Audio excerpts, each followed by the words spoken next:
హామీలు మాట్లాడాం. కడాన కొంతమంది సైలెంట్ అయిపోయారు. కానీ ఆ రోజు ఈరోజు వీరోచితంగా పోరాడింది తెలుగుదేశం పార్టీ కార్యకర్త పోరాడారు, నాయకులు పోరాడారు. దాన్ని కాపాడుకుంటూ వచ్చాం. అందుకే మళ్ళీ నేను రిమైండ్ చేసేది, ప్రజల పట్ల గౌరవంగా ఉందాం. బూతులు, వివాదాలు, దాడులు, గొడవలు, సెటిల్మెంట్లు ఇవి మన దగ్గరికి రాకూడదు. మొన్నటి వరకు మిమ్మల్ని ప్రజలంతా కూడా పెద్ద ఎత్తున సహకరించారు, మీ మీద ఒక నమ్మకం పెట్టుకున్నారు. ఈరోజు ప్రజలు మిమ్మల్ని కూడా వాచ్ చేస్తున్నారు, ఒక కన్నేసి పెట్టారు. మీ ప్రవర్తన చూస్తున్నారు, మీరు చేసే పని చూస్తున్నారు, మీరు ఎవరితో కలుస్తున్నారో అవి కూడా చూసే పరిస్థితికి వచ్చారు. ఈ విషయాలు మీరు గుర్తుపెట్టుకోవాల్సిన అవసరం ఉంది. ఎవరైనా అధికారం ఉందని ఎగో ప్రదర్శిస్తే భవిష్యత్తులో నష్టపోయేది మీరు, పార్టీ. అందుకనే మళ్ళీ కోరుతున్నా, చిన్నపాటి కలహాలు కూడా రాకూడదు.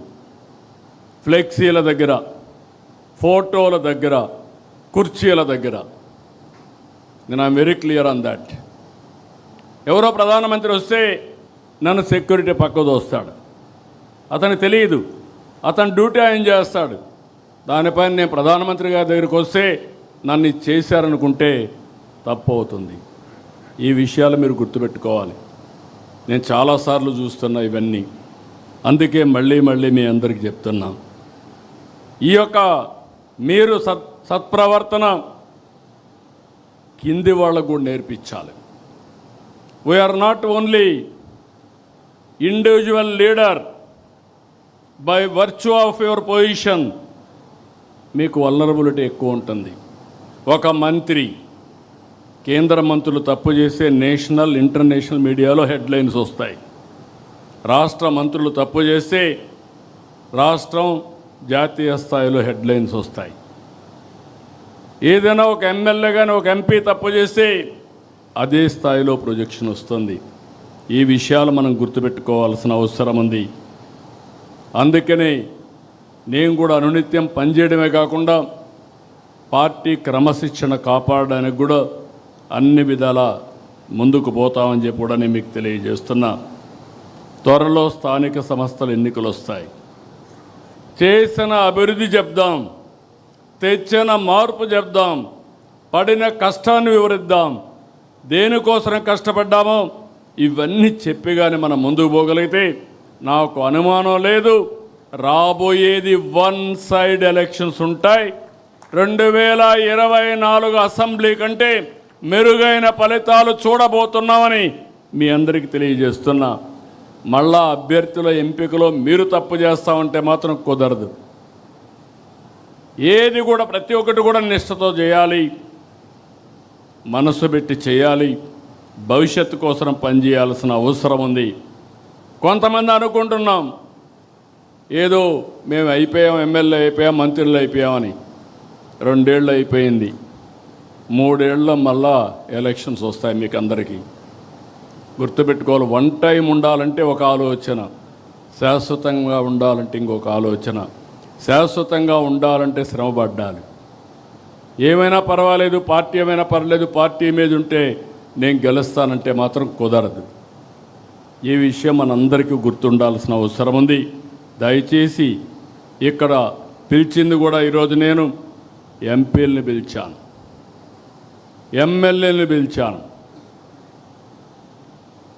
నేషనల్ పార్టీ ఎగ్జిక్యూటివ్స్ కానీ కార్యవర్గాన్ని అందరిని పిలిచాం, రాష్ట్ర పార్టీ కార్యవర్గాన్ని పిలిచాం. అందరం కూడా ఈ రోజు నుంచి మనస్పర్ధలు లేకుండా అందరం కూడా ఒక పద్ధతి ప్రకారం పనిచేసే పరిస్థితి రావాలి. అన్నింటికంటే ప్రజాహితమే ధ్యేయంగా మనం పనిచేస్తే ఈ సమస్యలు ఉండవు. ఎంపీలు ఎమ్మెల్యేలు కలిసి పనిచేయాలి. ఎమ్మెల్యే ఆ కాన్స్టిట్యున్సీలో ఉండే కమిటీలతో కలిసి పనిచేయాలి. ఎంపీ పోయినప్పుడు నేను చూస్తున్నప్పుడప్పుడు ఎమ్మెల్యేలు నేను చెప్పినప్పుడే నువ్వు రావాలనడం, అదే మరి ఎమ్మెల్యేలంతా కూడా కార్యకర్త నా మాట వినకుండా, నా పర్మిషన్ లేకుండా చేయకూడదని చెప్పడం, ఆదేశాలు ఇవ్వడం, అంటే ఈయన పర్మిషన్ లేకపోతే మండల పార్టీ ప్రెసిడెంట్ పనిచేయకూడదు, క్లస్టర్ పనిచేయకూడదు, యూనిట్ పనిచేయకూడదు. ఒకవేళ ఎంపీ వచ్చినా అక్కడ ఎవరు ఈయన రిసీవ్ చేసుకోకూడదు ఆయన చెప్పే వరకు. ఇది మంచి పద్ధతి కాదు. ఒకప్పుడు తెలుగుదేశం పార్టీ ఒక ఉన్నతమైన సాంప్రదాయాలతో, ఒక మండల పార్టీ ఎన్నిక ఎమ్మెల్యేకి సంబంధం లేదు, ఆ మీటింగ్లో ఆయన ఉండడు. అందరినీ కూర్చొని సెలెక్ట్ చేసి ఎవరైతే మండల పార్టీ ప్రెసిడెంట్ ఉన్నాడో ఆ పార్టీ అధ్యక్షుడితో ఆయన పనిచేయించుకోవాలంతే. అలాంటి సాంప్రదాయాలు ఉండే పార్టీ అందుకే ఈరోజు నిలబడింది. లేకపోతే ఇంకోటి కూడా చెప్తున్నా, మీరందరూ గుర్తుపెట్టుకోవాలి, తెలుగుదేశం పార్టీ కార్యకర్తలు మాతో ఉంటారనుకుంటారు. మీరు అధికారంలో ఉన్నంత వరకు ఉంటారు, టికెట్ ఇస్తే మీతో ఉంటారు, టికెట్ ఇవ్వని మరుక్షణం తెలుగుదేశం పార్టీతో ఉంటారు, ఆ జెండాకే పనిచేస్తారు. నేను చాలా ఎన్నికల్లో చూశా, నాట్ 1 or 2 ఎలక్షన్స్, 9 ఎన్నికల్లో చూశా, 45 ఏళ్ళుగా చూస్తున్నా. అది తెలుగుదేశం పార్టీ కార్యకర్త యొక్క విశిష్టత అని చెప్పి కూడా నేను మీకు తెలియజేస్తున్నా. ప్రజా సమస్యలు పరిష్కారం చేయడంలో కూడా మనం చాలా వరకు జాగ్రత్తగా ఉండాలి, ఓపికగా తీసుకోవాలి. ఇక్కడ కానీ జిల్లాల్లో కానీ మీరు ఇవన్నీ తీసుకొని ఎక్కడికక్కడ ఇవన్నీ పరిష్కారం చేయాలి. ఇంకొక పక్కన మనం పెట్టే కార్యక్రమాలన్నీ ఏదైనా చిన్న చిన్న సమస్యలుంటే దాన్ని ఇంకా ఏ విధంగా ఇంప్రూవ్ చేయగలుగుతామో దానికి కూడా మీరు దోహదం చేయాల్సిన అవసరం ఉంది. ప్రతి ఒక్క నాయకుడిని ఈరోజు మిమ్మల్ని ఒకటే కోరుతున్నా, మన వల్ల పార్టీ ప్రతిష్ట పెరగాలి. సీనియర్స్ కూడా కోరుతున్నా, ఈ పర్వాలేదు తర్వాత చూసుకుందాం, నా ఇష్ట ప్రకారం చేద్దామంటే మనం పార్టీకి అన్యాయం చేసిన వాళ్ళు అవుతాం. చివరిగా చెప్తున్నా, పార్టీ గౌరవాన్ని పెంచేలా, ప్రభుత్వ ప్రతిష్ట పెంచేలా మీరందరూ కూడా పనిచేయాలి. పార్టీ శాశ్వతంగా ఉండాలి, అధికారంతోనే ఉండాలి. తెలుగుదేశం బాగుంటే రాష్ట్రం బాగుంటుంది, ప్రజల భవిష్యత్తు బాగుంటుంది. మళ్ళీ వైకుంఠపాళి అవుతే పైకెక్కడం దిగడం ఇదే సరిపోతుంది. నేను చూశాను, ఇదే కానీ 2014 నుంచి 19 వరకు కానీ కంటిన్యూ అయినట్టు 19, 24 కానీ ఉంటే ఆ రోజే పోలవరం పూర్తయ్యేది, అమరావతికి ఒక షేప్ వచ్చేది, రాష్ట్రం నెక్స్ట్ లెవెల్కి వెళ్ళేది. ఒక చిన్న ఉదాహరణ చెప్తున్నాను. విభజన జరిగింది, తెలంగాణకు మనకు వనరులు చూసాం. ఆ రోజు 58% ఆంధ్రప్రదేశ్ జనాభా, 42% తెలంగాణ జనాభా. వాళ్ళ ఆదాయం 55%, మన ఆదాయం 45%. అక్కడి నుంచి మనం కష్టపడి 5 ఏళ్లలో చిన్న రాష్ట్రం, డెవలప్ అయిన రాష్ట్రం హైదరాబాద్ ఉంది, కానీ వాళ్ళకంటే 2% పెంచాం. మనం 47%కి వచ్చాం, వాళ్ళు 53%కి వచ్చారు. 5 ఏళ్ళు ఈ పాలనలో మీరు చూస్తే ఈరోజు వాళ్ళు 60%కి అయ్యారు, మనం 40%కి వచ్చాం. సో విభజన రోజు ఉండే దానికంటే 5% తగ్గించేశారు, వాళ్ళు 5% పెరిగారు. మనం ఉన్నప్పుడు ఆ గ్యాప్ని 2% పెంచి 6% చేస్తే ఇప్పుడు 20% అయిపోయింది. 20% వనరుల్లో వాళ్లకు మనకు వ్యత్యాసం ఉందంటే ఒక ప్రభుత్వం యొక్క పరిపాలన, ఆ ప్రభుత్వం యొక్క విధ్వంసం, ఈ విషయాలు మీరు గుర్తుపెట్టుకోవాల్సిన అవసరం ఉంది. ఇది పదే పదే మీరు స్టడీ చేయాలి, మీరు అర్థం చేసుకోవాలి. మీరందరూ కూడా చాలా బిజీగా ఉంటాం, నేను కూడా బిజీనే. కానీ వీడికి వచ్చినప్పుడు నేను ఏం మాట్లాడాలని ఆలోచించుకొని వచ్చా, కానీ మీరు అది కూడా ఆలోచించకుండా మాట్లాడతారు, అది ప్రమాదం. This is where I'm asking all of you. దృష్టి పెట్టండి, మీరు ఆలోచించండి. ఫైనల్గా ఒకటే చెప్తున్నా, ఈరోజు ప్రమాణ స్వీకరణ మీరు చూశారు. 2047కి తెలుగు జాతిని నెంబర్ 1 చేయాలనేది మనందరి లక్ష్యం, మనందరి సంకల్పం. అది ఒక్క తెలుగుదేశం పార్టీతోనే సాధ్యం. మళ్ళీ ఇక్కడ విజ్ఞప్తి చేస్తున్నాం, మీ అందరికీ కూడా చెప్తున్నాను. ఎవరికి కొంతమంది అడుగుతున్నారు, నా పర్మిషన్ లేకుండా పదవులు ఇవ్వకూడదని కూడా ఇంకా అలాంటి ఆలోచనలు ఉన్నాయి పార్టీలో. ఎవ్వరి పర్మిషన్ ఉండదు. ఎవడు బాగా పనిచేస్తే వాడికే దండేస్తాం తప్ప ఎవరి పర్మిషన్ ఉండవు. పార్టీ ఎవరిని నియమిస్తే వాళ్ళకు అండగా నిలబడడం, వాళ్ళతో కలిసి పనిచేయడం మీ బాధ్యత, మనందరి బాధ్యత, నా బాధ్యత కూడా. ఇంకా విధానాన్ని రూపకల్పన చేసుకుందాం. ఏ విధంగా అవార్డు వాళ్ళని గుర్తించాలో చేద్దాం.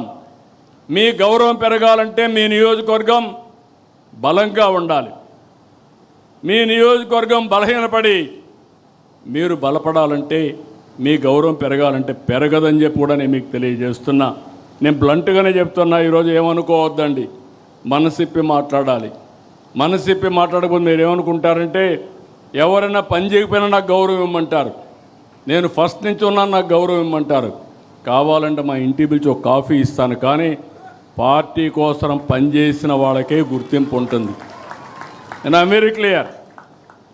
నా ఫ్రెండ్ అయినా లేకుండా నా ఇంట్లో దగ్గరగా ఉన్న రేపు ఎవరైనా సరే వేదిక పైన ఉండేవాళ్ళు కానీ కింద ఉండేవాళ్ళు కానీ అందరికీ ఒకటే రూల్ వర్తిస్తుంది. సమర్థత, పార్టీకి లాయల్టీ, రాష్ట్రానికి ఉపయోగపడే నాయకత్వానికి నేను అండగా ఉంటానని మరొక్కసారి తెలియజేసుకుంటూ, ఈరోజు ఈ మీటింగ్లో మిమ్మల్ని అందరినీ చూశాను, చాలా సంతోషం. నేను చాలామందికి పదవులు ఇచ్చినప్పుడు కొంతమంది చూడకుండా కూడా ఒకసారి పిలిచి రాష్ట్రం అంతా ఎతికాను. ఒకరోజు ఒక 6 గంటలు ఎమ్మెల్యే సీటుకు ఎంపీ సీటుకి ఇంత ఎక్సర్సైజ్ చేయలే. ఒక పాలిట్ బ్యూరోకి ఇవ్వాలంటే చాలా రోజులు ఎక్సర్సైజ్ చేశాను, డేటా ఉన్నప్పటికీ. చేసిన తర్వాత ఎవరున్నారంటే, మన విజయనగరం నుంచి మండల పార్టీ అధ్యక్షుడిగా గజపతి నగరంలో పనిచేసిన అమ్మాయి కనపడితే, ఆ అమ్మాయిని ఫస్ట్ టైం నేను చూశాను. ఎప్పుడు ఇవ్వాలని నిర్ణయం చేసిన తర్వాత పిలిపించాను. మంగళగిరిలో ఒక క్లస్టర్ ఇన్ఛార్జ్ బ్రహ్మాండంగా పనిచేస్తే, ఆ క్లస్టర్ డేటా తెప్పించిన తర్వాత చూస్తే ఇక్కడే ఉన్నాడంటే అతన్ని పిలిపించి మాట్లాడారు. అంటే వాళ్ళ పనితనమే. ఒక్కరోజు పని చేయడం కాదు, మళ్ళీ అది కూడా గుర్తుపెట్టుకోండి. మీరు ఏదో ఒకరోజు పని చేస్తాం కాబట్టి మాకు పదవి ఇవ్వండి, కుదరదు. ఎవరికి అప్పచెప్పిన బాధ్యత. ఆ క్లస్టర్లో అతిపెద్ద మెజార్టీ తెచ్చాడు ఆ అమ్మాయి. పంచాయతీ ప్రెసిడెంట్గా ఎన్నికై అక్కడి నుంచి ఆ మండల పార్టీ ఆడవాళ్ళు, మహిళల్ని చాలామంది ఇంకా యాక్సెప్ట్ చేయరు. చూశాను నేను జిల్లాల్లో కూడా మిమ్మల్ని. చాలామంది మహిళల్ని ఎక్కువ మీటింగ్లో కూడా చూసి తక్కువ వస్తూ ఉంటారు. నేను అందుకే చెప్తున్నాను. కానీ అలాంటిది ఒక మహిళ మండల పార్టీ అధ్యక్షులుగా సమర్థవంతంగా అందరి మన్ననలు పొందగలిగింది. ఇది ఉదాహరణ మాత్రం. భవిష్యత్తులో ఇలాంటి ఉదాహరణలు ఇంకా ఎక్కువ మీరు చూస్తారని చెప్పి మీ అందరికీ తెలియజేసుకుంటూ, అది కార్యకర్తే అధినేత. సమర్థవంతమైన కార్యకర్తలు తయారు చేస్తాం, నాయకులుగా తయారు చేస్తాం. నాయకత్వానికి కొరత లేదు. ఆ విషయం గుర్తుపెట్టుకోవాల్సిందిగా మరొక్కసారి అందరినీ కోరుకుంటూ, మళ్ళీ ఒకసారి ఇక్కడుండే ఎమ్మెల్యేలందరినీ కోరుతున్నా. చాలామంది కొత్త ఎమ్మెల్యేలు వచ్చాం, చాలామంది కొత్త మంత్రులు అయ్యాం. కానీ వాళ్ళందరినీ ఒకటే విజ్ఞప్తి చేస్తున్నా, మీకు అన్నీ తెలుసని. ఎంపీలు కూడా కొత్తగా వచ్చాం, ఆ విషయం కూడా గుర్తుపెట్టుకోవాల్సిన అవసరం. ఎమ్మెల్యేలే కాదు, ఎంపీలు కూడా. మీరందరూ గుర్తుపెట్టుకోవాల్సింది, మీకు అన్నీ తెలుసని తప్పులు చేయొద్దండి. నేర్చుకుందాం, ముందుకెళ్దాం, రాష్ట్రానికి ఉపయోగం